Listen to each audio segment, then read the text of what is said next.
They said her sisters took everything after the family fell apart. But in their greed, they forgot about the dusty, forgotten machine shop that grandfather had left in her name. What she discovered there wasn't just about reclaiming an inheritance, it was about reclaiming a life. If you've ever felt overlooked or left behind, this story is for you. Hit that subscribe button, because we're going to talk about what it means to build a future from the pieces others discard. The day I turned 18 was the day I ceased to be a problem for the state of Oregon. There was no cake, no party. There was just a cardboard box containing 2 changes of clothes, a worn copy of a book I'd read a dozen times, and my file.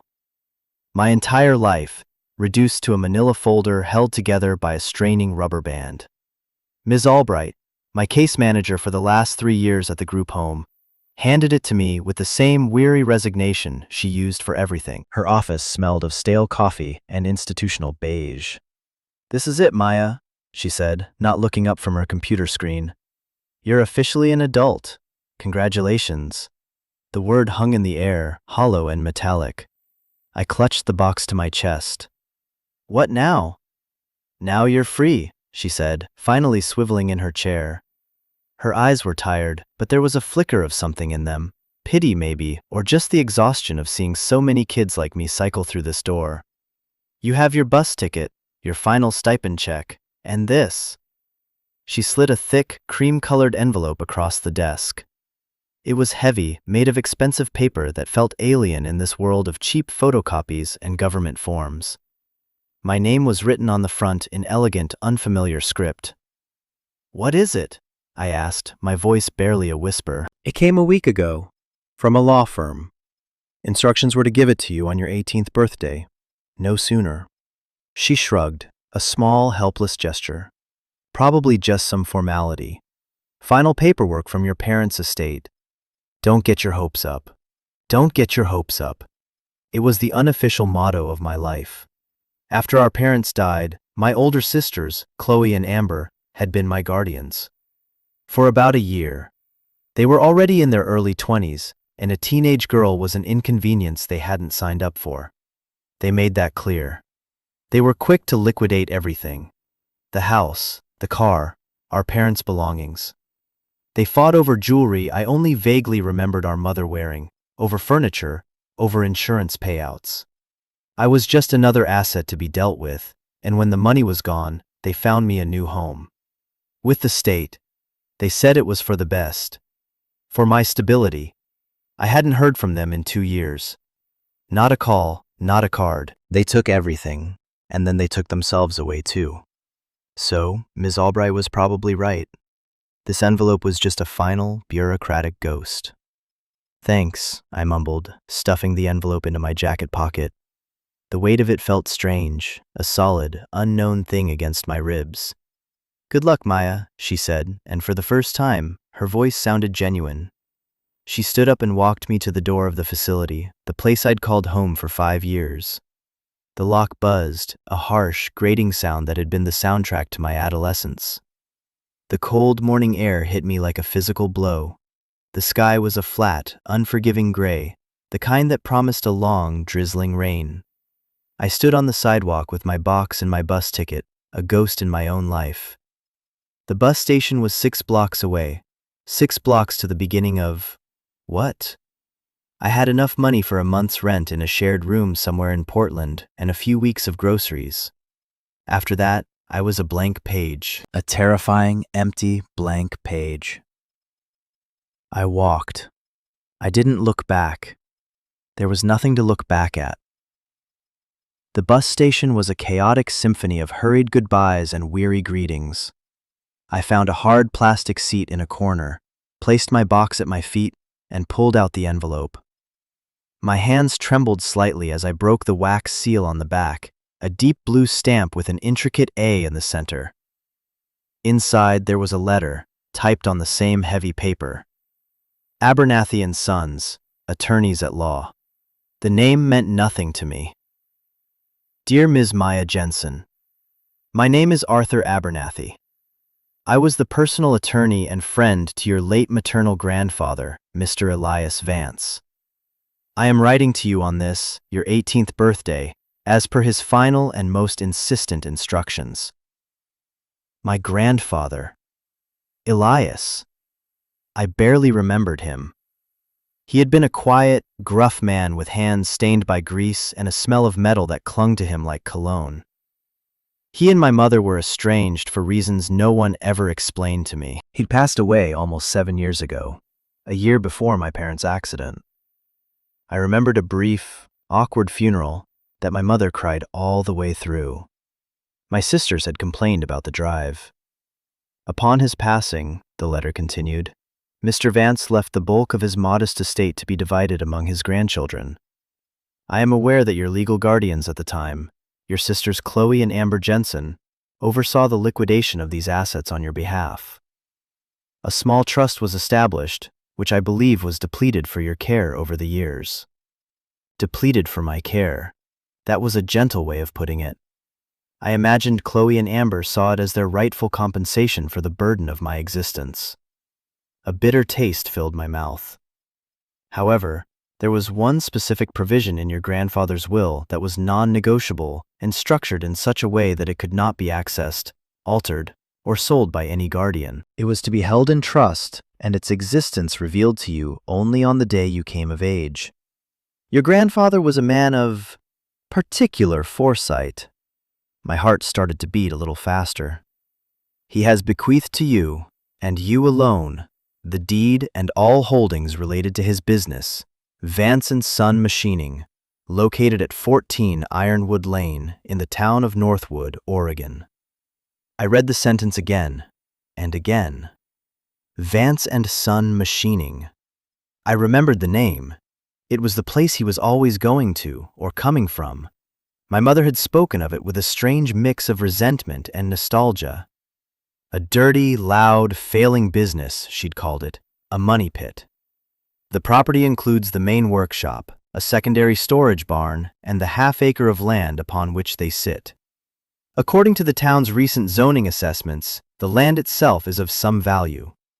The business, I must be frank, has been shuttered since his death and is likely in a state of considerable disrepair. All property taxes have been prepaid from a fund your grandfather established for this exact purpose. They are paid in full for the next 12 months. After that, the financial responsibility will be yours. Enclosed you will find the deed to the property, a key to the main gate, and a cashier's check for $5,000, also from your grandfather's private accounts, which he referred to as seed money. My fingers fumbled inside the envelope. They found a folded, official-looking document, a single, heavy, old-fashioned iron key, and a crisp blue cashier's check. $5,000. It was more money than I had ever seen in one place. It felt like a fortune. It felt like a prank. Your grandfather left a separate, personal letter for you as well. It is locked in the desk in his old office at the machine shop. He was very specific that you, and only you, were to read it. The key to the office is, in his words, where a machinist keeps his most trusted tool, close to the heart of the machine. I confess I do not know what that means. It is a riddle you will have to solve. Ms. Jensen, I must be clear, this is not a windfall. It is a rundown property with significant liabilities. I have already been contacted by a development firm, Cascade Properties, who are aware the moratorium on the property has lifted with your birthday. They have made a standing offer of $150,000 for the land, contingent on a quick, as-is sale. Given your circumstances, this may be the most prudent course of action. It would provide you with a substantial start in life. Your grandfather, however, hoped you would at least see the place before making your decision. The choice is now entirely yours. Please contact me at your earliest convenience to discuss your intentions. Sincerely, Arthur Abernathy. I leaned my head back against the cold plastic wall. The bus to Portland was boarding at Gate 4. Its engine rumbled, a low, insistent hum. $150,000. The number was abstract, astronomical. It could buy me an apartment, a car, a college education. It could buy me a new life, free from the pinching fear of poverty that had been my constant companion. It was the smart choice, the logical choice. But then there was the key, the riddle. The letter from a man I barely knew, a man who had looked past my parents, past my sisters, and had seen me. He had planned for this day. He had protected this one thing for me, a strange, forgotten island in the middle of my shipwrecked life. Vance and Son Machining, Northwood, Oregon. I looked at my ticket to Portland. Then I walked over to the departures board. Northwood wasn't on it. It was too small. I found a route map, a spiderweb of lines crisscrossing the state. After a few minutes of searching, I found it, a tiny dot on a secondary highway, nestled in the foothills of the Cascades, hours in the opposite direction. The next bus heading that way left in 45 minutes. I walked to the ticket counter, the cashier's check a warm, heavy square in my pocket. "One ticket to Northwood, please," I said. My voice didn't shake. The logical choice was to take the money, the smart choice was to sell. But for the first time in my life, the choice was mine, and I was choosing to go see what my grandfather had saved for me. I was choosing the riddle. The journey to Northwood felt like a journey back in time. The sleek, modern highway that led towards Portland gave way to a winding two-lane road that hugged the curves of the Clackamas River. The farther we went, the taller the trees grew, their dense evergreen canopies swallowing the weak afternoon light. Moss grew on everything, road signs, fence posts, the bark of ancient firs. It was a world saturated in green and gray. My phone lost its signal an hour into the ride. The other passengers were mostly older folks, loggers and farmhands with weathered faces and calloused hands. Their conversations a low murmur about timber prices and the coming rain. I watched the landscape blur past my window, my reflection a pale, translucent face superimposed over the rushing scenery. Who was Elias Vance, really? My mother had painted him as a stubborn old man, stuck in the past, obsessed with his failing shop. She'd left Northwood the moment she could and never looked back, resentful of a childhood spent in the shadow of a noisy, greasy workshop. She wanted clean hands, a life in the city, something better. Was this what she was running from? This quiet, damp, forgotten corner of the world? My sisters, Chloe and Amber, had inherited our mother's disdain for that side of the family. They remembered our grandfather as the man who smelled of oil and never had anything nice to say. When his will was read, they'd been furious that he'd left most of his cash savings to be divided, but had locked up the property itself. What are we supposed to do with a pile of scrap metal in the middle of nowhere? I remembered Amber shouting into her phone, presumably at the lawyer, Mr. Abernathy. "It's worthless." They had their eyes on the money, the quick and easy payout. The idea of a physical place, a responsibility, was anathema to them. They were experts at shedding responsibility. They'd shed me after all. It was probably for the best they thought it was worthless. If they had known the land had any real value, they would have found a way to contest the will, to absorb this last piece of my history into their own selfish narrative. But they were city girls. They saw a rundown building. They didn't see the half-acre of zoned land it sat on. Grandfather Elias, in his particular foresight, had counted on that. He knew his granddaughters. At least, he knew Chloe and Amber. What he thought of me was still a mystery, locked in a desk. The bus groaned to a stop in what appeared to be the center of Northwood. The station was just a covered bench in front of a closed-down general store. The driver opened the door and looked back at me. I was the only one getting off. "Northwood," he announced to the empty bus. "End of the line for you." I grabbed my box and stepped out. The air was thick with the smell of pine needles and damp earth. The rain had started, a fine, persistent mist that immediately began to soak into my thin jacket. The town was quiet. Deeply, profoundly quiet. A single main street was lined with a dozen or so buildings, some occupied, some boarded up. A tavern with a flickering neon sign, a small post office, a grocery store with a hand-painted sign. It felt like a town holding its breath. "Ironwood Lane," the letter said. I asked the bus driver, who was stretching his legs by the side of the road. He pointed with his thumb down a side street. Down that way, about half a mile. Past the old sawmill. Can't miss it. Big rusty fence. He gave me a curious look. Not much down that way anymore. You visiting someone? Something like that, I said, pulling my collar up against the drizzle. The walk was lonely. The houses grew sparse, replaced by overgrown lots and skeletal remains of old industrial buildings. I passed the sawmill he mentioned, a collapsing giant of rotting wood and rusted machinery, slowly being reclaimed by blackberry vines. The silence was broken only by the crunch of my own footsteps on the gravel shoulder and the steady drip of water from the trees. And then I saw it, a tall chain-link fence topped with barbed wire.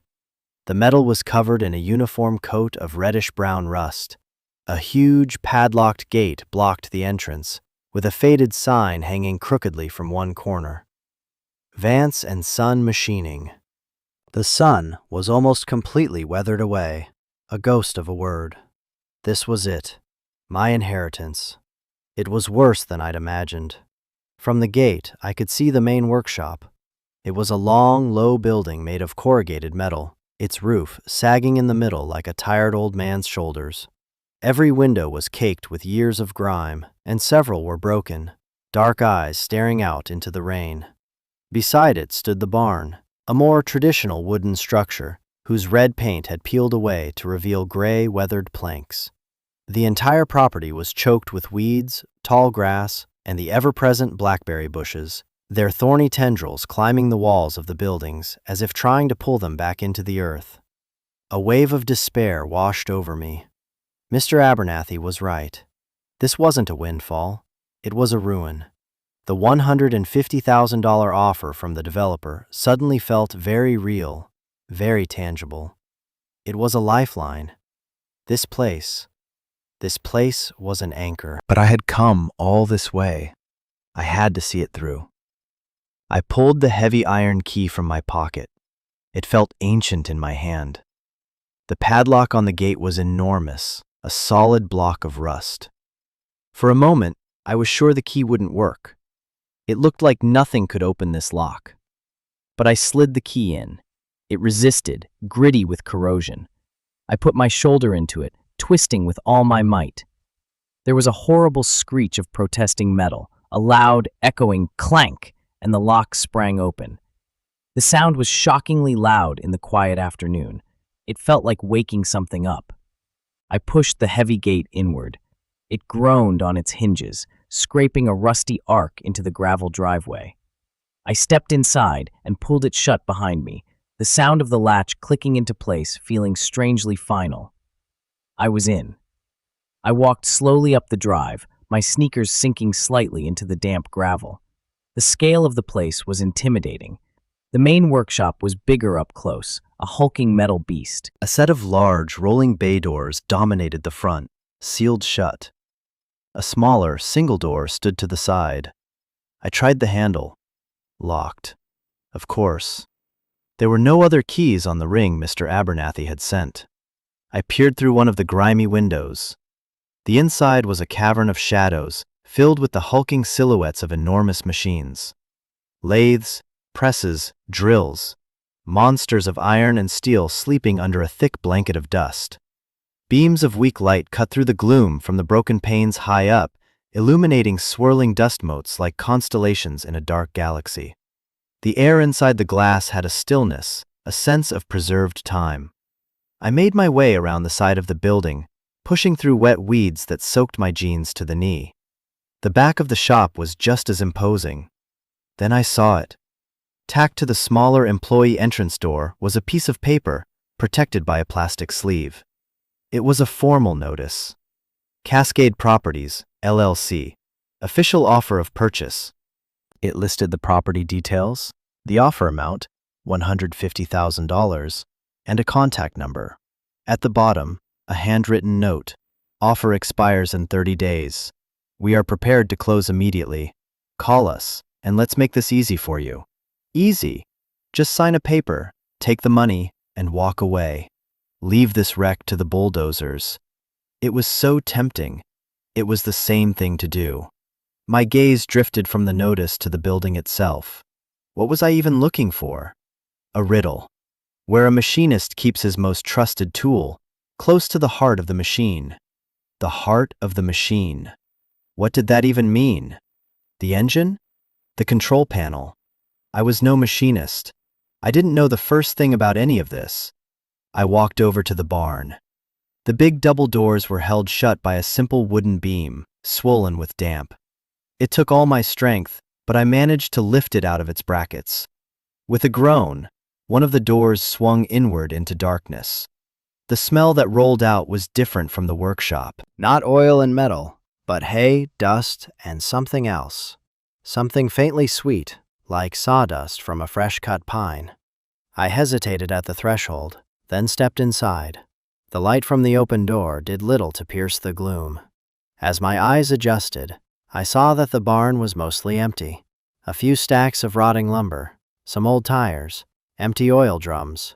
But in the center of the vast open space, under a high vaulted ceiling where swallows had built their nests, sat a single object covered by a massive gray canvas tarp.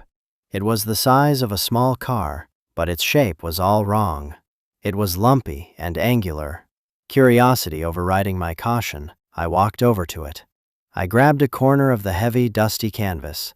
It was stiff and cracked as I lifted it. I pulled. The tarp slid off with a whoosh of dust that made me cough and fell to the floor in a heap. And I saw it. It wasn't a car, it was a machine, but it was unlike the hulking industrial brutes in the main shop. This one was smaller, more intricate. It was a CNC machine, a computer numerical control mill, but it was an older model. A thick bundle of cables ran from its control unit to a vintage-looking desktop computer that sat on a purpose-built steel cart. The machine itself was pristine. While everything else in this place was surrendering to rust and decay, this machine was clean. It was covered in a thin layer of dust, yes, but underneath, the metal gleamed. It had been carefully, lovingly oiled and maintained before being put away. The heart of the machine. My eyes scanned the unit, the control panel, the motor housing. I ran my hand over the cold, smooth steel of the main chassis.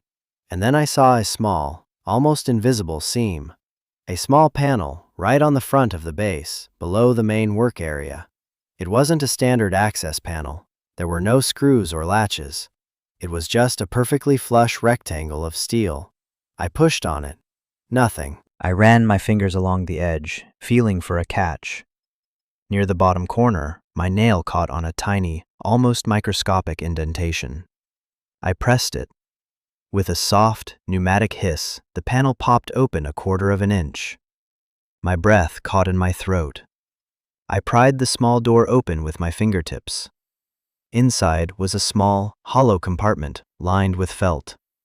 And nestled in the center was a single, small brass key. I took it out. It was warm from the friction, a small, solid piece of hope in the palm of my hand. This had to be it. The key to his office, the key to the letter. He hadn't hidden it in the main shop with the everyday workhorses. He had hidden it here, with his most trusted tool, the machine he had clearly valued above all others. I closed the small compartment, a sense of reverence settling over me. This wasn't just a random machine. This was important. This was the heart. I left the barn, the big door swinging shut behind me, and walked back to the main workshop, to the small, locked office door at the side. The lock was a standard tumbler, not the rusty behemoth on the gate. The small brass key slid in perfectly. I turned it. With a quiet, satisfying click, the lock disengaged.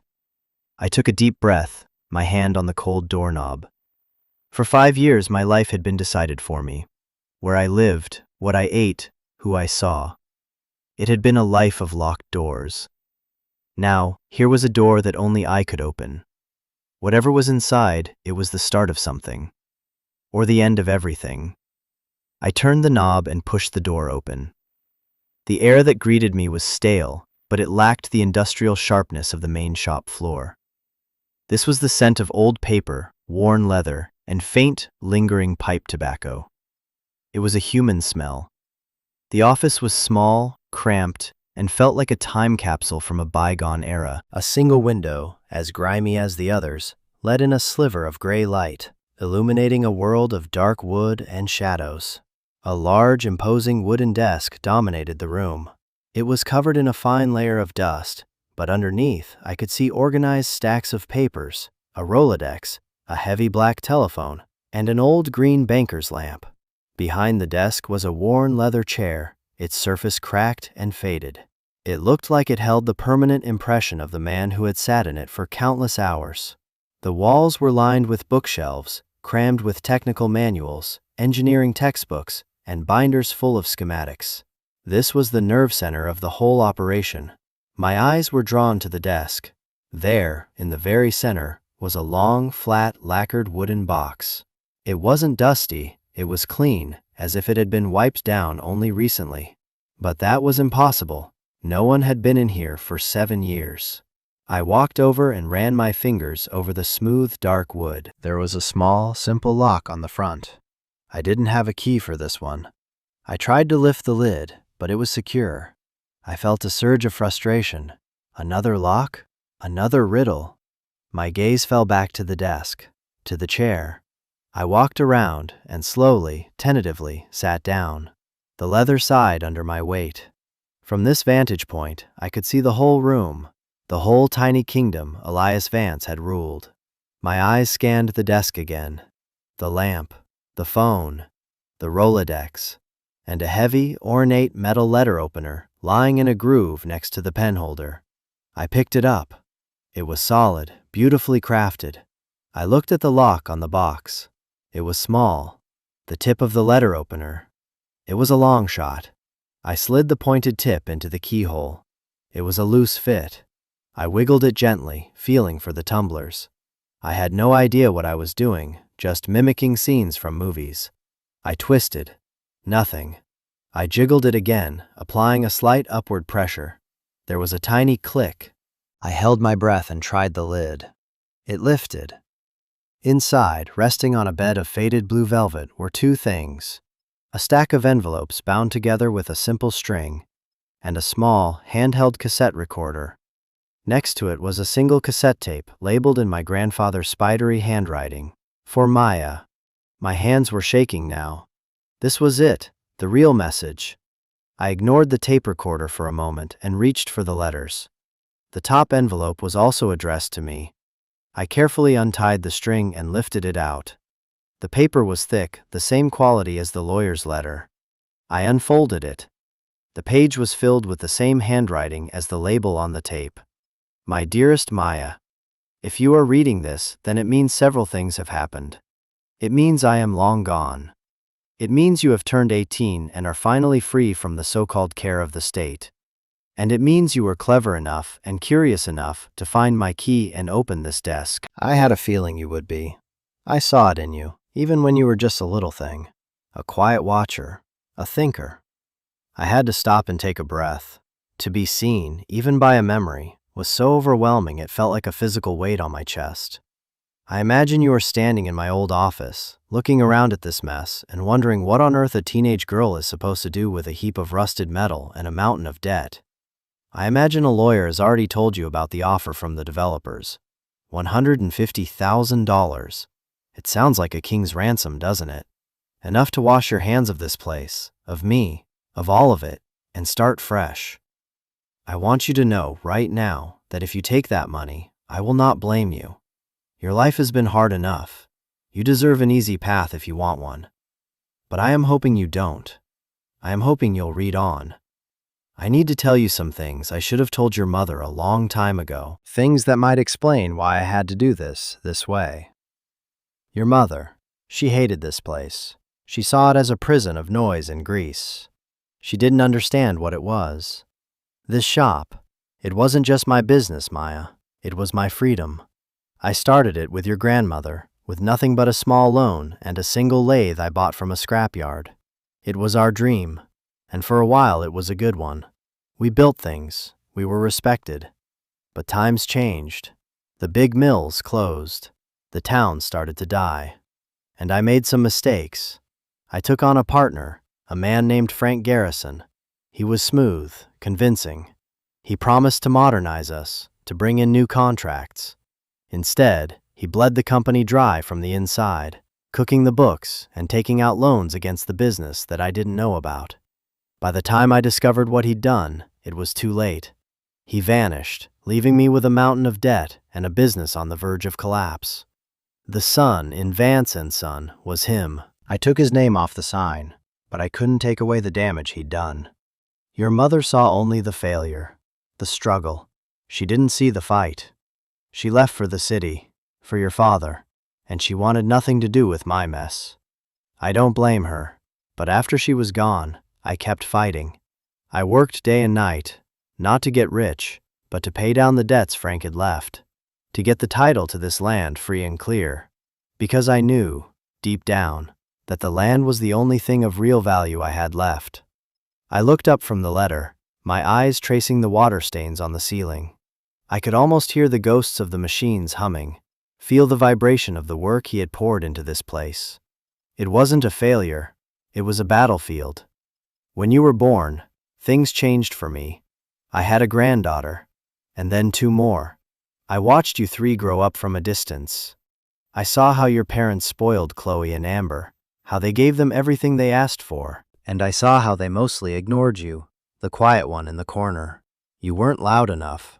You didn't demand their attention. But I was watching, and I saw the same patterns. Chloe and Amber, they have your mother's desire for the easy path, but none of her heart. They are takers. I saw it then, and I knew that if anything ever happened to your parents, you would be left with nothing. So I made a plan. I worked with Arthur Abernathy, a good man, to structure my will. I made sure the cash was easy to get to. I knew they would tear through that like wolves. But this place, the shop, I tied it up in legal knots so tight that not even the best lawyer could break them before you turned 18. I made it yours, and yours alone. I abandoned it, let it fall into ruin, so they would see it as worthless. A liability, a pile of scrap metal. It was a sacrifice, letting my life's work rot. But it was the only way I could think of to save something for you. The only way I could give you a choice that wasn't made for you by someone else. Tears were blurring the words on the page. I cried for the grandfather I never got to know. I cried for the little girl who was seen by a man she barely remembered. I cried for the sheer, stubborn love it must have taken to let his own dream die just to protect mine. Now, about the choice.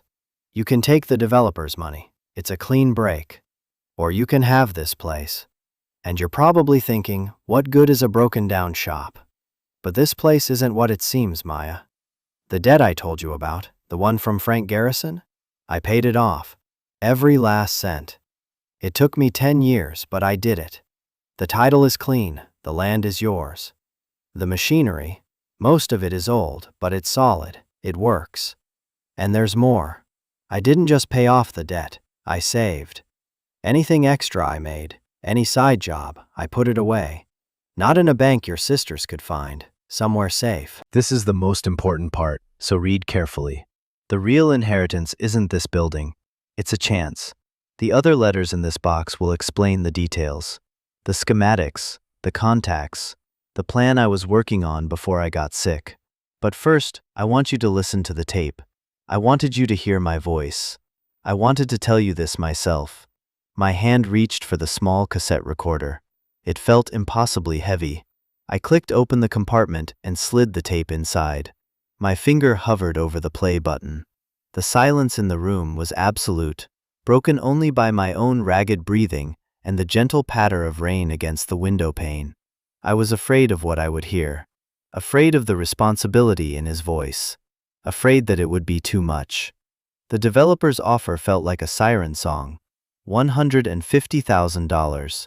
Security, freedom, an escape from the ghosts and the rust. All I had to do was make one phone call. I could walk out of this office, leave the key on the desk, and never look back. No one would blame me. He had said so himself. I looked around the office, at the shelves of books, at the worn-out chair, at the faint smell of tobacco that felt like a shadow of the man himself. He hadn't just left me a property. He had left me a story. His story. And he was trusting me with the ending. My thumb pressed down on the play button. There was a soft click, the whir of the tape beginning to turn, and a hiss of static. For a few seconds, that was all. I thought maybe the tape was ruined, that the years had erased whatever he had recorded. Then, through the static, a voice emerged. It was low and raspy, roughened by age and, I suspected, by the pipe tobacco. But it was clear, and it was kind. "Maya," the voice said, and a shiver went down my spine. Hearing my name spoken by him was like feeling a hand on my shoulder from across time. "Maya, I hope you found this all right. I hope the riddle wasn't too much trouble. I always liked puzzles." There was a pause, and I could hear him take a breath, a slight wheeze in his chest. "I'm not much for talking. Better with my hands. But Arthur said this was important, that you needed to hear it from me. He's a good man, Arthur. A little stuffy, but his heart's in the right place. You can trust him." He cleared his throat. "So, the shop. It's a mess, I know. I'm sorry about that. It hurt me to let it go like this, to see the rust creeping in. It felt like a failure. But every time I looked at that rust, I thought of it as camouflage. A way to hide this place in plain sight until you were ready." The weight of his words settled on me. The sheer loneliness of his plan. For 7 years, this place had sat here, a secret waiting for me, while he was gone, and I was adrift in the system. He had orchestrated this entire thing, banking on a future he would never see, for a granddaughter he barely knew. "That developer, Cascade Properties," his recorded voice continued. "They've been sniffing around for years. This whole valley. They want to turn it into luxury cabins and weekend getaways for city folks. They want to tear down the history and put up something shiny and new. They see this land, right by the river, and they see dollar signs. They don't see the shop. They don't see the work. They don't see the soul of it. And they'll lowball you. That $150, that's their starting offer. The land alone is worth twice that, maybe more if it's rezoned commercial. They think you're just some kid who will be desperate for cash. Don't let them fool you into thinking they're doing you a favor." A cold anger started to burn in my chest. He was right. The handwritten note, "Let's make this easy for you," wasn't an offer of help. It was a predatory tactic. They saw me as an easy mark. "But this isn't about the money, Maya. Not really. It's about a choice. Your mother, she ran from this life. And it broke my heart. She thought I was choosing this place over her. She never understood that I was trying to build something for her. For all of you. When that fell apart, I lost my way for a while. Then you came along, and I decided I had to try one more time. To build something that would last. Something that couldn't be taken away." He coughed, a dry, rattling sound that made my own chest ache in sympathy. "Okay, enough of the sad old man story. Let's get to the good part. The other letters in the box. You'll find schematics in there, blueprints. For a tool I designed. A specialized gear hobber. It's for cutting precision gears for restoration work. Old cars, antique clocks, that kind of thing. It's a niche market, but it's a loyal one, and the margins are good. The CNC machine in the barn, that's the heart of it. I built it myself. It's calibrated to make the components for the hobber. It's the key to the whole plan." My mind raced back to the pristine machine under the tarp, the one he had called his most trusted tool. It wasn't just a machine. It was a mother machine. The one that could build the others. "Now, the money," he said, his voice dropping a little, conspiratorially. "I told you I saved. I didn't trust the banks, not after what Frank did. So I converted it to something more solid. Go to the main workshop. The big Monarch lathe, the one by the west wall. It's the oldest thing in here, Weighs about 6 tons. Solid iron. No one's moving that thing without a crane. On the tailstock, there's a grease fitting. It's a dummy. Unscrew it. Inside, you'll find the real inheritance. There was a long pause on the tape. I could hear the faint sound of rain, which meant he must have recorded it on a day just like this one. "It's not a fortune, Maya," he said finally, his voice softer now, full of a weariness that felt ancient. "But it's enough. Enough to get the power back on. Enough to buy the raw materials. Enough to live on for a year while you figure things out. Enough to tell that developer to go to hell, if that's what you want to do. It's seed money. Your seed money.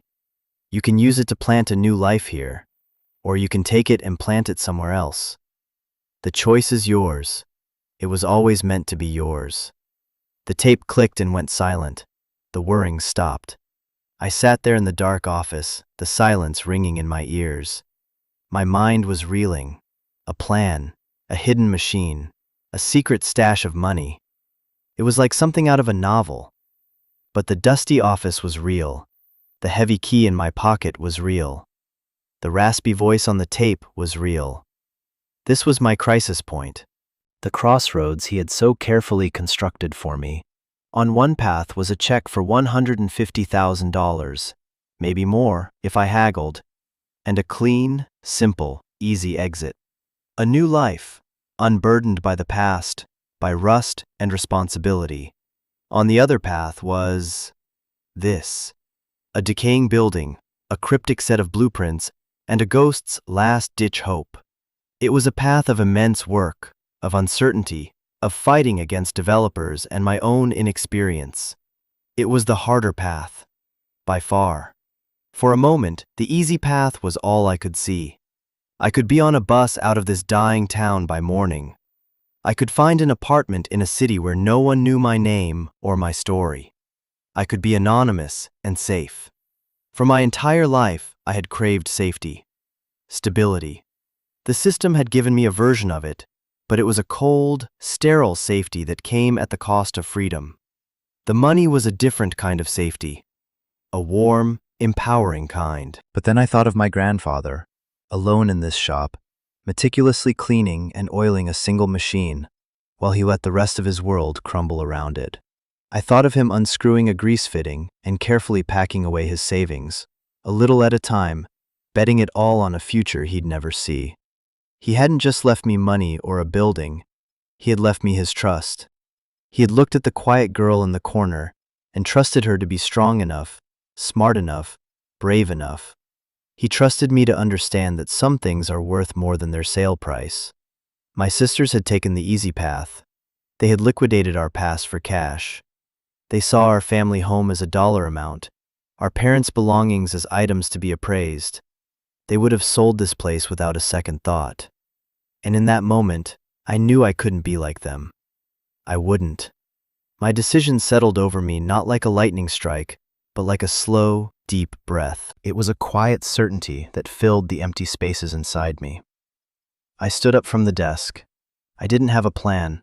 I didn't know how to run a machine shop. I didn't know the first thing about fighting a development company. But I knew I was going to try. I walked out of the office and into the vast cathedral-like space of the main workshop. The air was cold, and the silence was absolute. The hulking shapes of the machines seemed to watch me, ancient metal beasts waiting for a command. My eyes scanned the room, looking for the west wall, and there it was, the Monarch lathe. It was a monster, a true relic of the industrial age, painted a faded seafoam green. It was so big it felt like part of the building's foundation.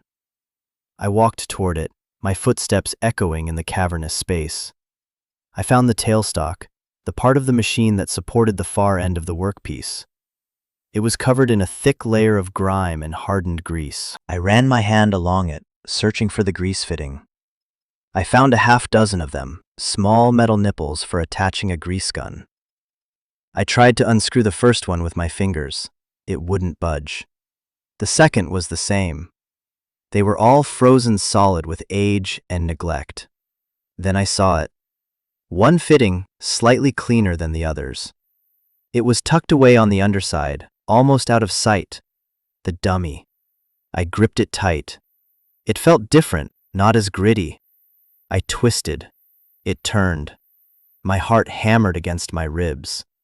It spun freely, and after a few rotations, it came loose in my hand. Behind it was a dark, threaded hole. I peered inside. I couldn't see anything. I stuck my pinky finger in. It touched something soft, like cloth. I hooked my finger around it and pulled. A small, tightly rolled canvas pouch emerged. It was heavy for its size, and it clinked softly as I drew it out. My hands were trembling so badly I could barely untie the leather cord wrapped around it. I loosened the knot and unrolled the pouch onto the dusty concrete floor. It wasn't cash. It was gold. Dozens of small, 1-ounce gold coins, each stamped with an American eagle. They gleamed in the dim light, a pool of impossible, breathtaking wealth on the dirty floor. I had no idea what gold was worth, but I knew this was a lot of money. More than enough. He had converted his savings into something timeless, something that held its value outside of any bank or system, something solid. I sank to my knees, tears streaming down my face, mixing with the dust on my cheeks. I wasn't crying from sadness anymore. It was relief. It was gratitude. It was the staggering, overwhelming weight of the faith this man had placed in me. He had given me the tools, the plan, and the means. He had given me everything I needed to fight. I carefully gathered the coins, rolling them back into their canvas pouch and tying it securely. I tucked it deep into the inside pocket of my jacket, the weight of it a solid, reassuring presence against my chest. Then I stood up and looked around the shop again. It no longer looked like a ruin. It looked like a promise. It was covered in dust and rust and neglect, but the bones were good. The machines were solid. The soul of the place was still here, waiting. My first move was practical. I walked back to the office and found the old Rolodex on the desk. I flipped through the cards, the plastic sleeves crackling with age. I was looking for one name. Abernathy. Arthur. I found it. His office number was listed in my grandfather's neat script. I pulled out my cell phone. It still had no signal. Of course. But the old black telephone on the desk, it was an analog landline. Maybe, just maybe, it still worked. The account was likely long dead, but the physical line might still be connected. I picked up the heavy receiver and, to my astonishment, I heard a dial tone. Faint and crackly, but it was there. My grandfather had probably paid the basic line rental fee, along with the taxes. Another small detail in a grand, meticulous plan. My fingers, clumsy with adrenaline, dialed the number. It rang twice, then a calm, professional voice answered. Abernathy and Sons, how may I direct your call? I'd like to speak with Mr. Arthur Abernathy, please, I said, my own voice sounding surprisingly steady. My name is Maya Jensen. There was a brief pause. One moment, Ms. Jensen. A few seconds later, a different voice came on the line. It was older, more measured. Ms. Jensen? This is Arthur Abernathy. I must admit, I'm surprised to hear from you so soon. Did you receive the package? Yes, sir, I did, I said. I'm calling from my grandfather's office, at the shop. Another pause, this one longer. I could almost hear the gears turning in his head. You're in Northwood. You went there? Yes, sir. I see, he said, and his tone had shifted. The stuffy professionalism was gone, replaced by something warmer. Curiosity. Respect. Well, what did you think of the place? I looked through the office door, at the sleeping giants of iron and steel. I think, I said, the words feeling more true than anything I had ever said in my life.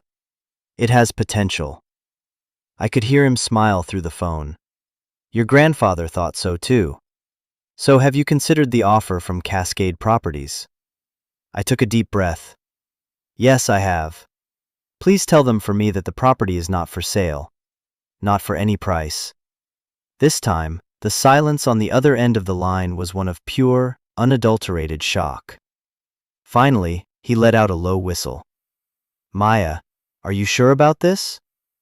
This is a significant undertaking. You're 18 years old." "I'm sure," I said, cutting him off gently. "My grandfather left me a choice. I'm making it. He would be very, very proud," Mr. Abernathy said, his voice thick with emotion. "Very well. I will inform Cascade Properties of your decision. Be prepared. They won't be happy. They can be aggressive." "I'm prepared," I said, my hand resting on the stack of letters my grandfather had left me. "Sir, there's more. My grandfather, he left instructions, a plan, and he left funding. I'm going to need your help." "My help?" "I want to get the power turned back on. I want to file the paperwork to have the business declared active again. And I want to put a restraining order on Cascade Properties to keep them off my land. Can you help me with that?" He chuckled, a dry, rustling sound like old leaves.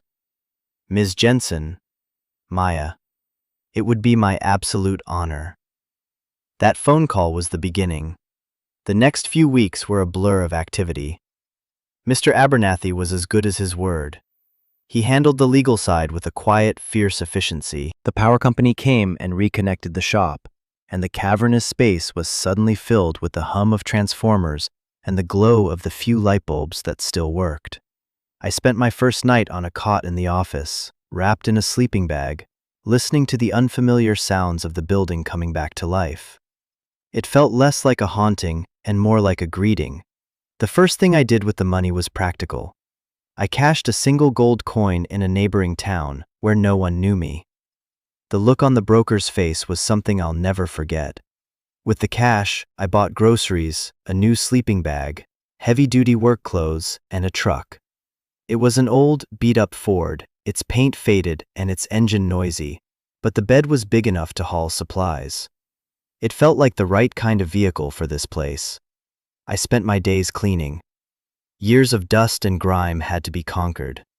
I swept floors, scrubbed windows, and waged a war against the relentless blackberry vines. It was back-breaking, thankless work. Every muscle in my body ached.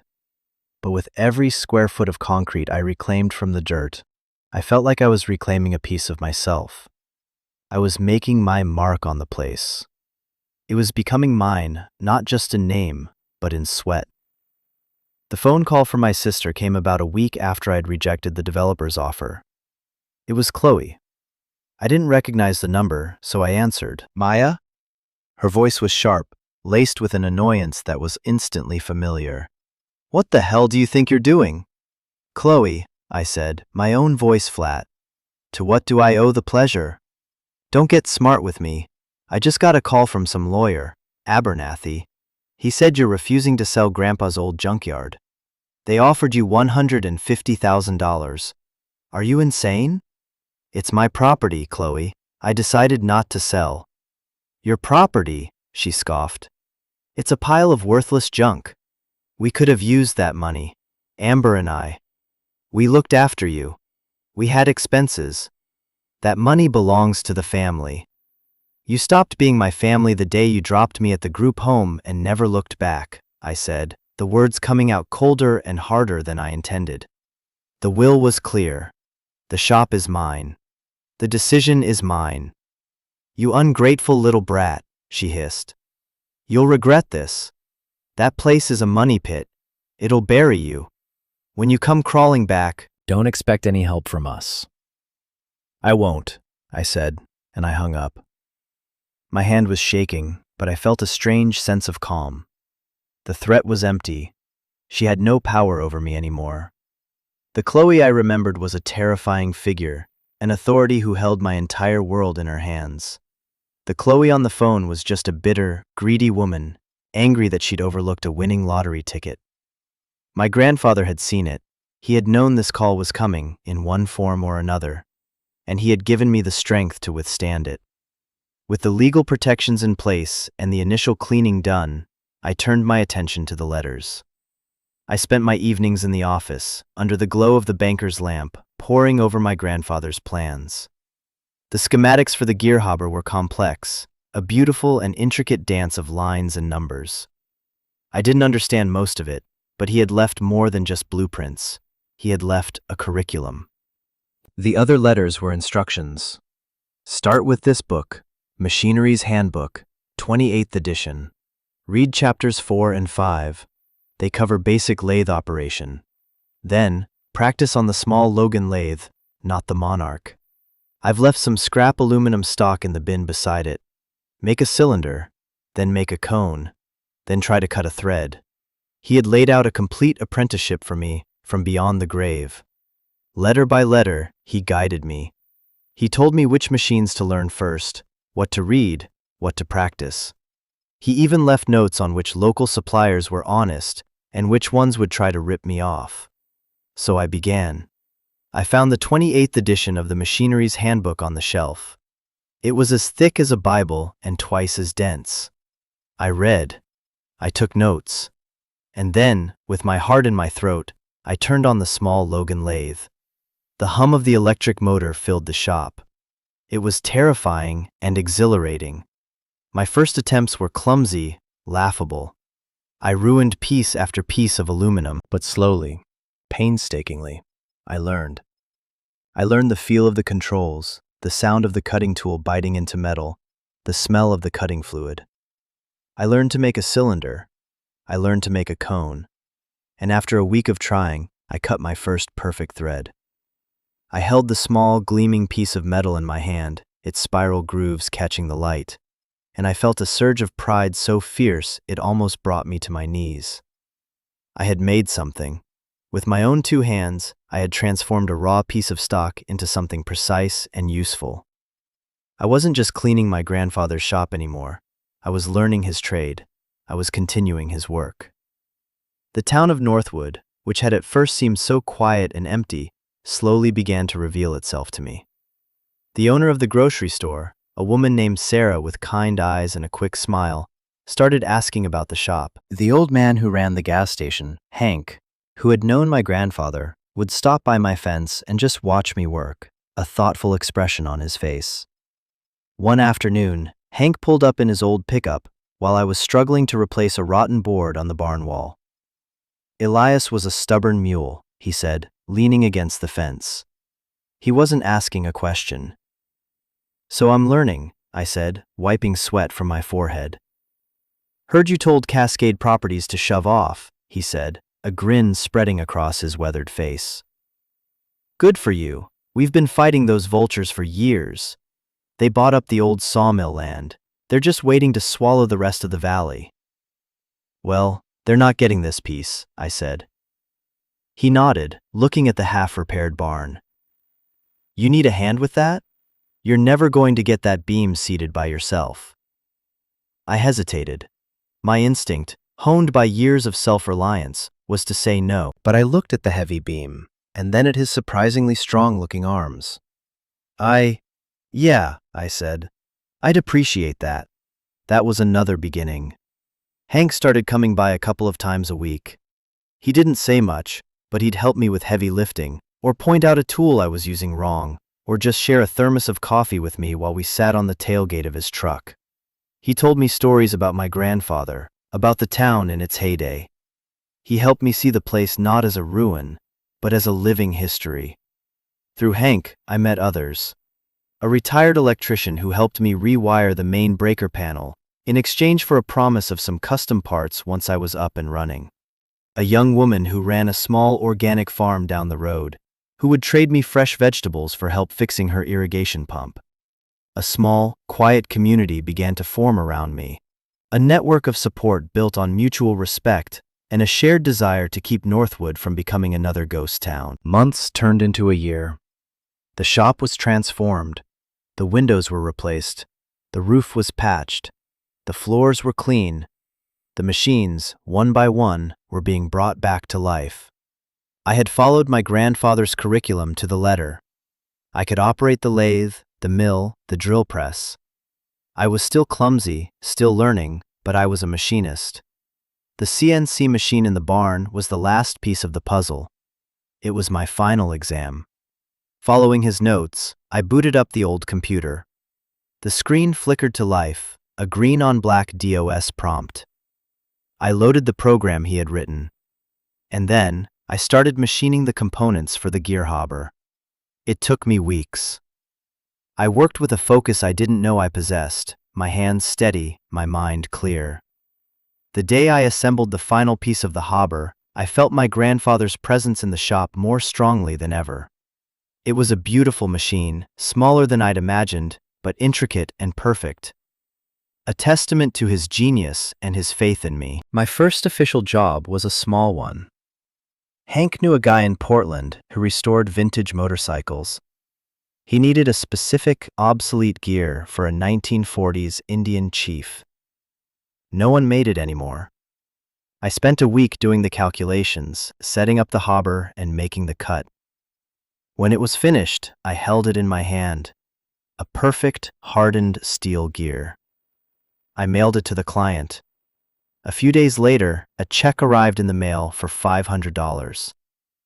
And a note. Perfect work. Don't suppose you could make a set for a Henderson K? I taped the check to the wall above my grandfather's desk. It wasn't the money, it was the proof. Vance & Son Machining was back in business. Though I thought it should probably be Vance and granddaughter now. I sit here tonight in the office, the same office where I first read his letter. The banker's lamp casts a warm glow on the desk. Outside the shop is quiet, but it's a living quiet.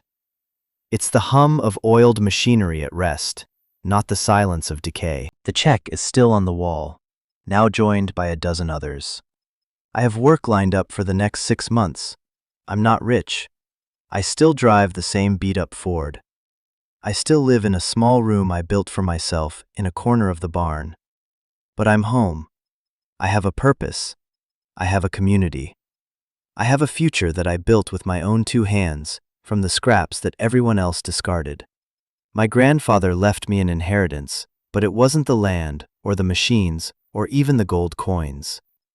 His real gift was a second chance.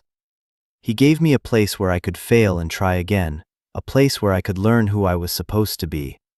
He taught me that an inheritance isn't something you're given, it's something you build. It's the legacy you choose to carry forward. This journey taught me that the things people throw away are sometimes the most valuable. That rust can be a form of protection. And that home isn't a place you find, but a place you make. If you've made it this far, thank you for listening. The story is for anyone who has ever felt like they were on the outside. For anyone who has been told they're not enough. Your story matters. The things you build, the skills you learn, the love you pour into the forgotten corners of the world, that is your inheritance. You are not alone. There's a whole community of us here, people who understand what it means to start over.